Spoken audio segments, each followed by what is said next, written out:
Gorgeous music. Thank you.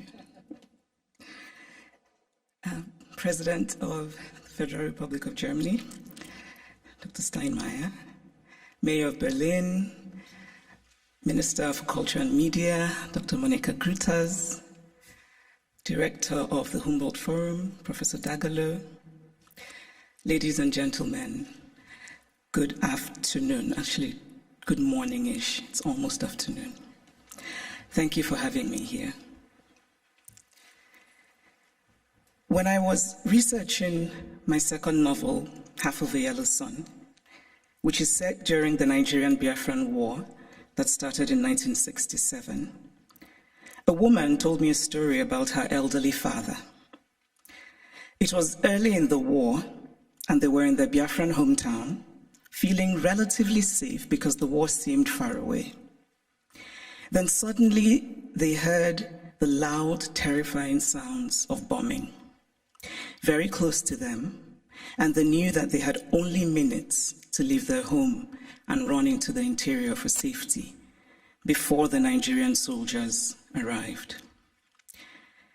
The elderly father was a wealthy man, but the only thing he rushed to take with him was his ikenga, a piece of wood, a beautifully carved piece of wood. But it wasn't just a piece of wood. It was also the repository of spiritual meaning. The ikenga represented his chi, his personal spirit, as well as his ancestors, his guardian angels. I was struck by this story. This man, facing the possibility of never seeing his home again, chose the thing that mattered most to him. Of course, he cared about his material possessions, but he believed that those could eventually be replaced, while his ikenga was irreplaceable. There are ikengas in various museums all over the world today, and it is easy to forget as we stare and admire them behind cold and clinical glass barriers that these are objects that are religious, spiritual, sacred.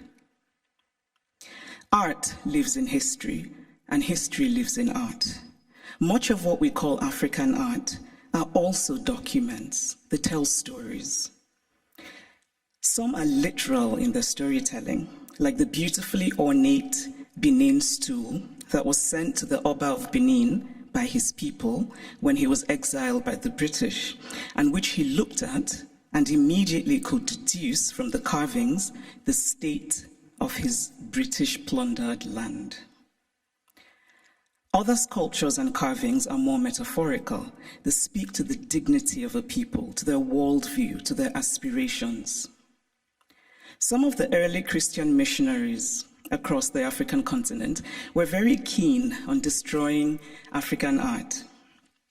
Carved African deities, which they told the Africans were just magic.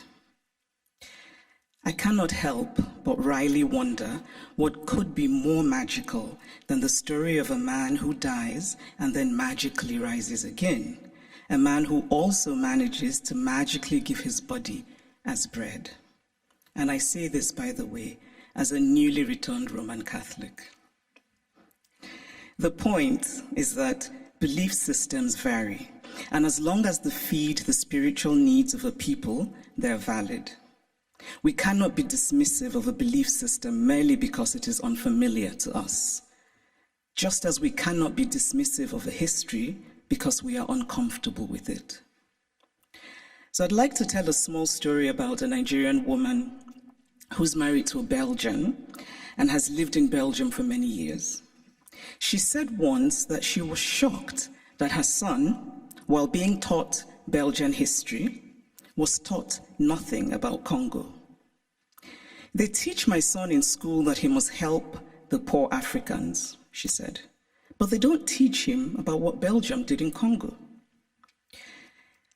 Now, if her son does not learn that the modern Congo state began 100 years ago as the personal property of a brutal Belgian king who was desperate to get wealthy from ivory and rubber, If her son does not learn that the hands of Congolese people were chopped off with rusty axes for not producing enough resources to meet a king's greed, if her son does not learn that the Belgian government later ruled Congo with a deliberate emphasis on not producing an educated class, if this young Belgian boy knows nothing of these incidents, then at some point they will perhaps no longer have happened, because the past, after all, is the past, because we collectively acknowledge that it is so.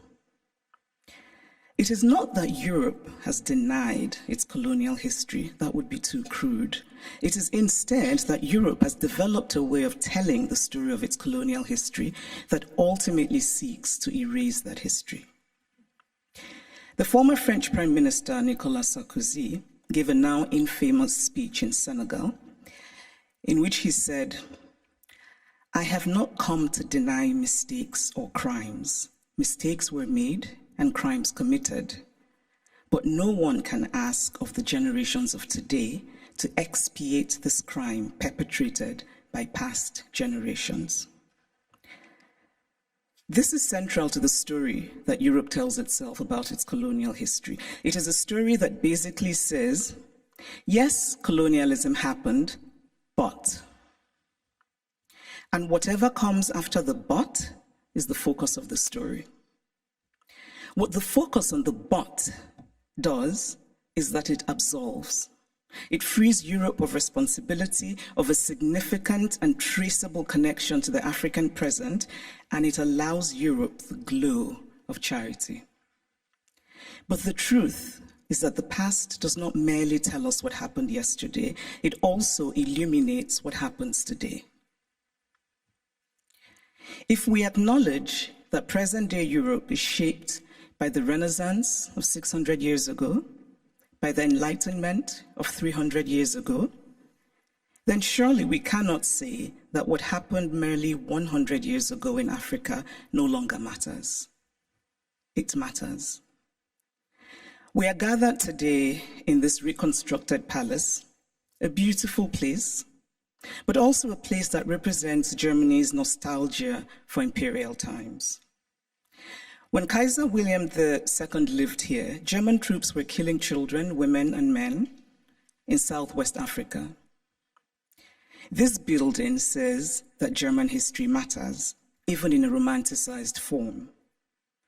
The history of Africa and Asia and Latin America must matter as well. We cannot pick and choose which histories and which points of view still matter, because to do this would be an ugly exercise of brute power. And speaking of power, here's a headline I just read in a German publication. The headline says, "Where do Africa's treasures belong?" Now imagine this headline differently. Imagine if it said, "Where do Germany's treasures belong?"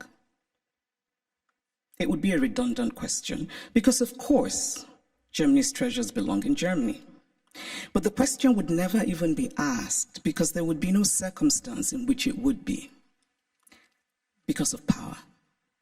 And so it seems to me that what we are fundamentally grappling with in this space, in all of these questions about the Humboldt Forum, is power. Unequal power, how we navigate unequal power relations.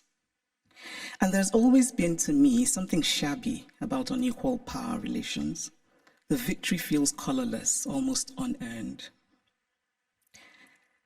So I spoke of Belgium and its colonial history, but what of Germany and its colonial history? Do school children here learn about Namibia, what was called the German Southwest Africa? Do school children know that 100,000 Herero people were murdered by the Germans? Do they know of the wells that were poisoned? Do they know of the women used as sex slaves and others as slaves in German camps? Do they know of the Nama people killed and of the Maji Maji revolt in German East Africa? And why should they know? Because to tell only one part of a story is essentially to lie. A story is true only when it is complete.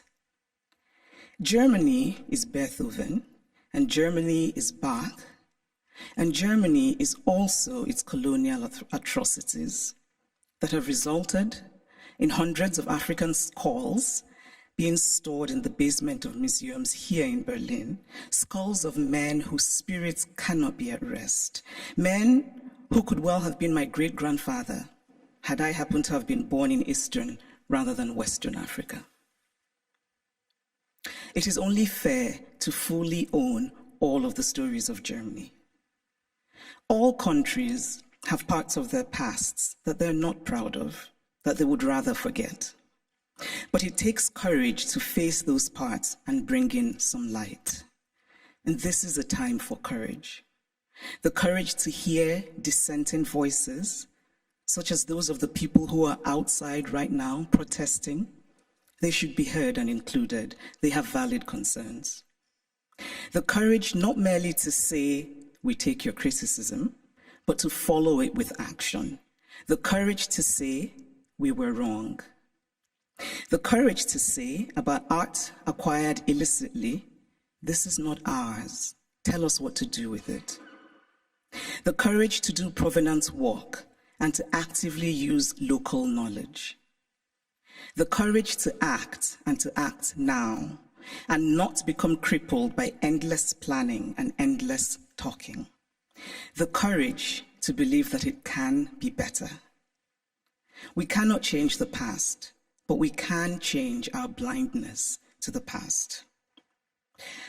And why, by the way, is the term ethnological used for art from certain parts of the world and not art for other parts of the world? And then in discussing some of this art that we term ethnological, and I would argue that the language itself already suggests a hierarchy of value, when we talk about this art that was stolen, we're told that they cannot be returned to Africa, for example, because Africans will not take good care of them. It is not merely condescending to say, I cannot return what I stole from you because you will not take good care of it. It is also lacking in basic logic. Since when has the basis of ownership been taking good care of what is owned? This position is paternalistic arrogance of the most stunning sort. It does not matter whether Africans or Asians or Latin Americans can take care of the art stolen from them. What matters is that it is theirs. The brilliant Nigerian artist Victor Hikameno put it much better than I could, and in very Nigerian terms. He says, if I come and steal your wrapper, and I say I won't give you back your wrapper because you will not tie it properly around your waist, or you will not wash it well, and so the colors will fade, or this or that, all are irrelevant. The wrapper is mine, and I can do with it what I will. Give me back my wrapper because it is mine. The metaphorical wrapper, for those of you who are befuddled by wrapper, it's a piece of cloth, should be returned for the reason that Hikameno illustrates, which is respecting the property of others, but also because Europe has defined itself as a place of certain values: progress, liberty, fraternity, tolerance, individual rights, and most of all, the rule of law. A nation that believes in the rule of law cannot possibly be debating whether to return stolen goods. It just returns them. And so if the dignity of those from whom the art was stolen does not matter, then surely this idea should matter, that Europe should be what it claims to be. Live up to the ideals with which you define yourself. I should pause here and note that sometimes these conversations run the risk of sounding like empty moralizing, or like asking for the impossible or the unrealistic, or insisting on an unattainable purity and perfection. Obviously, I don't think everything should be sent back to the countries from which they came. Not everything was stolen. But those things that are sacred, those things for whom people were killed, those things that have in them the stain of innocent blood, should be returned. Obviously, we do not have all the information. There are facts lost in unrecorded history, but we can draw reasonable conclusions based on information that we do have. We can deduce, for example, that the Ngozi, the beautiful sculpture of the founder and guiding spirit of the Nso people of Cameroon, the former German colony, could not possibly have been obtained under benign circumstances, because why would you willingly give up your guiding spirit? It is also important to remember that not all wounds are visible. Some wounds we carry in our hearts, inherited from our parents, passed on to our children. But this discourse is, of course, not just about the Humboldt Forum. It is about museums all over Europe, in France, in the Vatican, in Britain. And I must acknowledge that Germany is the first of the powerful European nations that has made a gesture towards returning the Benin bronzes. But it is also interesting that the announcement said that a substantial amount would be returned, which made me wonder how this would be determined and by whom. And it is equally interesting that it is British colonial loot rather than German colonial loot that is being returned by Germany. But still, it is progress. And Germany's action, this gesture towards righting what is wrong, must be acknowledged. My acknowledgement of it is not to say that the work is done, but that the work has started, and that perhaps a place like the British Museum, and I know that Neil is here, which owns the majority of the Benin bronzes, might perhaps be inspired by the German decision. And that hopefully the British Museum will rethink, and that hopefully the British Museum will rethink its policy of retain and explain, which is unacceptable. So this is the Humboldt Forum. A forum usually implies, among other things, a space created for a free exchange of ideas. One can only hope that the Humboldt Forum will live up to its name as a space for true intercultural and transcultural exchange of ideas in mutual respect between the cultures. But this rhetoric, free exchange of ideas, must be practical. And by that, I mean such things as travel visas. It must be easy for people from Africa and Asia and Latin America who should participate in these conversations to get travel visas. The Humboldt Forum was conceived as a place to tell the universal story of the human race from multiple perspectives. This is a commendable idea, but it is incomplete. Because again, we must confront the issue of power. Who tells the story? Who is the teller and who is told about? Who decided that African art should be labeled ethnological? Who has the right to exhibit the other?